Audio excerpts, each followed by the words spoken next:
Stuck in Time, written by Dave Johnson and read by Rachel Lawrence. The following afternoon, Robert was standing in a line, together with the other boys from his class, looking at the occasional raindrop landing in the puddles that had formed on the playground. Lucy and the other girls had been sent to the hall to do exercises. The boys were to go on a cross-country run and were listening to Mr. Greville, who was standing under an umbrella, describing the route. "It's straightforward. You run to the end of the road and turn left. You climb over the stile and you follow the footpath in a straight line. You will pass a small wood on your left. When you reach the canal, turn right and then turn left, running down the far side of the woods. This will bring you back all the way to the road that you started on. The winner is the first one back to the playground. All you need to do is to follow Monroe. He runs like a hare." Robert looked across to Spike Monroe, who smiled smugly. The rest of the gang patted him on the back. At last Robert was in his element. The only thing that concerned him was what he was wearing. Instead of his trainers, he was wearing his school shoes. Instead of his running shorts, he was wearing his school shorts. And instead of his fluorescent yellow, sleek, high-performance running vest, he was wearing his beige, woolen undervest. Still, he would give it his best shot, and in any case, most of the others wore similar clothes. "On your marks, get set, go."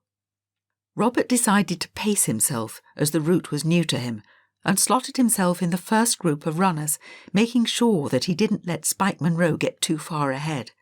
Spike was clearly a good runner, but Robert was undeterred, for he realised that he had an advantage over Spike. Having had the benefit of a better diet than his wartime counterparts, not only was he stronger than Spike, but he also had the benefit of having had extensive coaching at his school. Not that everyone's diet was inferior in wartime Britain, he thought as he jogged along. Whilst the range of food available was very limited, and certainly the range of recipes was equally limited, there were no Chinese, Italian or Indian foods available, for example, the diet of the children was wholesome and fresh. There were none of the problems associated with 21st century junk food. He hadn't seen any children who would qualify as obese. At least, living on a farm, they were not short of food, which was a good thing, as there was always plenty to smuggle out for James to eat. As Robert pondered these thoughts, he realised that the others in the leading group had dropped behind, and there was no one between him and Spike Monroe.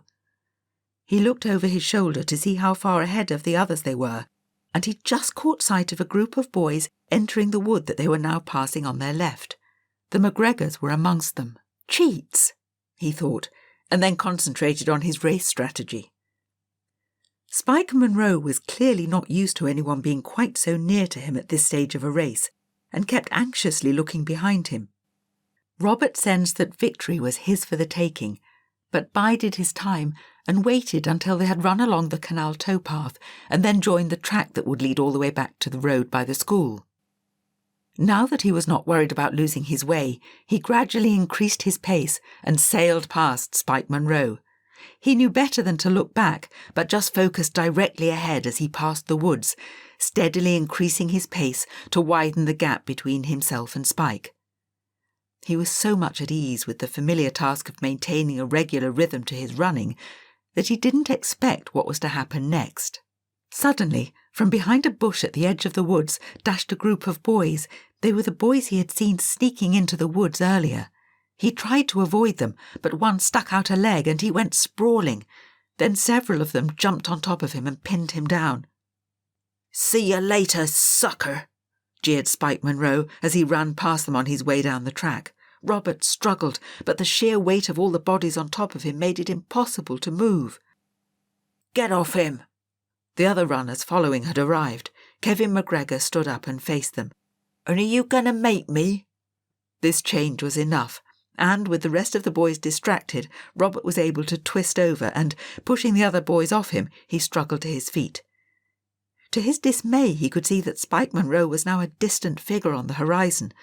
But Robert wouldn't give up, and, ignoring the jeering and catcalls from behind him, he started once again to run. It was a lost cause. Not only had he lost a lot of time, but the struggle on the floor had taken a lot out of him, and he knew the chances of catching Spike were remote.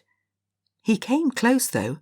By the time they reached the school gates, Spike Monroe was once again looking anxiously behind at Robert, who was steadily reducing the gap between them. A few minutes more and he would have made it, but Robert had to be satisfied with entering the school playground in second place. "A good effort, Baxter," said Mr. Greville, "but you will have to go some to catch our Spike Monroe. He's a little harrier."